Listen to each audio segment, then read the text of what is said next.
नेहरू गांधी परिवार के compromise story को मैं आपके सामने रख रहा हूँ। किस प्रकार से गांधी परिवार का कंप्रोमाइज मिशन चलता रहा, देश की जनता को कंप्रोमाइज कर हमेशा अपने हितों की रक्षा पर कैसे पूरा नेहरू गांधी परिवार काम किया है, मैं उसकी जानकारी थोड़ा आपसे साझा कर रहा हूँ। एक समय था जब नेहरू जी ने खुद कहा था कि 45 करोड़ जनता मेरे लिए लायबिलिटी है। इस एक प्रधानमंत्री के रूप में ये शब्द कितना बड़ा धोखा है देश की जनता के साथ, और उनका किस प्रकार से संबंध रहा विदेशी ताकतों के साथ वो हम सबको ही जानते हैं।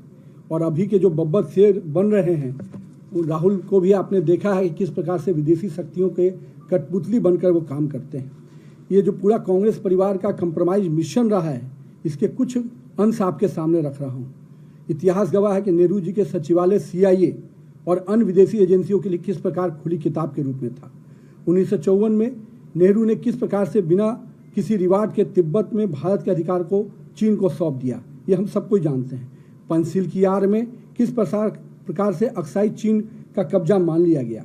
यूनाइटेड नेशन सिक्योरिटी काउंसिल में किस प्रकार से पत्र लिखकर चीन को स्थायी सीट देने की वकालत की गई, ये हम सब ने देखा है नेहरू का कंप्रोमाइज मिशन। अब आते हैं माननीय इंदिरा गांधी जी के पर, जिन्होंने लगातार एक बड़ी छवि बनाई थी, लेकिन हम सबको ध्यान में है कि अमेरिकी राजदूत मोहिना ने माना था कि CIA ने कांग्रेस को चुनाव में प्रचार करने के लिए पैसा दिया। शिमला समझौता, जिसमें 93,000 पाकिस्तानी सैनिक को बिना PO के कब्जा लिए हुए छोड़ देना, आखिर किस कंप्रोमाइज मिशन के तहत ये किया गया। राजनीतिक रूप से कच्चा टीपू जो है श्रीलंका का, उसको किस प्रकार से उपहार स्वरूप श्रीलंका को दे देना इंदिरा गांधी के कंप्रोमाइज मिशन की स्टोरी बताता है। आइए राजीव गांधी के कंप्रोमाइज मिशन को देखेंगे तो आप देख सकते हैं कि रक्षा सेवा में किस प्रकार से अपने उस डील को पर्सनल बैंक अकाउंट को मजबूत करने का माध्यम बनाया गया। बोफोर्स घोटाले में स्वीडिश जांच के लिए किस प्रकार से उसको रोकते हुए अपने मित्र के लिए कोटोरोची को बचाने का किस प्रकार से प्रयास किया गया। हम लोगों ने देखा कि भोपाल गैस कांड में हजारों भारतीयों के हत्यारे वॉरेन एडरसन को राजकीय विमान से सुरक्षित देश से बाहर करना आखिर इस कंप्रोमाइज मिशन का कहानी को ही न बताता है।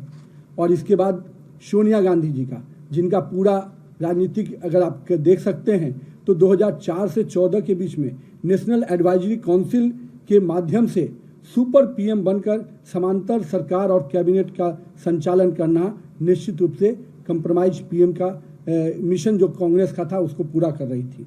और आप उसी कालखंड में आपको ध्यान में होगा, राजीव गांधी फाउंडेशन को चीन की सरकार और जॉर्ज सोरोस के नेटवर्क से फंडिंग कराना, किस कंप्रोमाइज मिशन के तहत ये काम किया गया। चीनी कम्युनिस्ट पार्टी के साथ कौन सा गुप्त समझौता किया गया, निश्चित रूप से ये उनके कंप्रोमाइज मिशन की झलक है। अब आते हैं जो निगेटिव पॉलिटिक्स के पोस्टर बॉय हैं, राहुल गांधी जी 247 से अधिक विदेशी यात्राएं किए, पर उनमें से अधिकांश यात्राओं को सुरक्षा एजेंसियों को उसकी जानकारी नहीं देना आखिर किस कंप्रोमाइज मिशन के तहत हो रहा था। विदेश जाकर भारत विरोधी इल्हान अमर और सोरोस जैसे करीबियों से मिलना और उनके इशारे पर भारत में ओछी राजनीति करना, ये किस मिशन के तहत हो रहा था।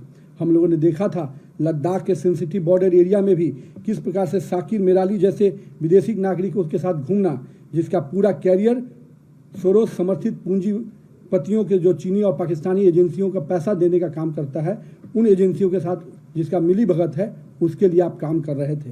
ये दिखता है कि राहुल गांधी की पूरी राजनीति कंप्रोमाइज लीगेसी को ही आगे बढ़ाने वाली रही है, जिसके अंतिम दूत बनकर राहुल गांधी सामने नजर आ रहे हैं। और दूसरी ओर पूरे कांग्रेसियों की जो अराजकतावादी मानसिकता को राहुल गांधी लगातार आगे बढ़ा रहे हैं, वो दिखता है कि राजनीति की जो कंप्रोमाइज एटीट्यूड रहा है उनका, पहले देश की हितों को कंप्रोमाइज करना, देश की राजनीतिक दिशाओं को कंप्रोमाइज करना, और मैं तो कहता हूं कि बड़े पैमाने पे जो युवाओं का एक सकारात्मक सोच आगे बढ़ने की बात आती है, जो देश आज सबसे बड़ी युवा आबादी के साथ खड़ा है, उस युवाओं को भी गलत रास्ते पे भटकाने का काम कोई कर रहा है, तो ये सोनिया, राहुल और जो कंप्रोमाइज मिशन के तहत चल रहा है भारत के लिए, वो निश्चित रूप से हम सबको सचेत होने की बात है।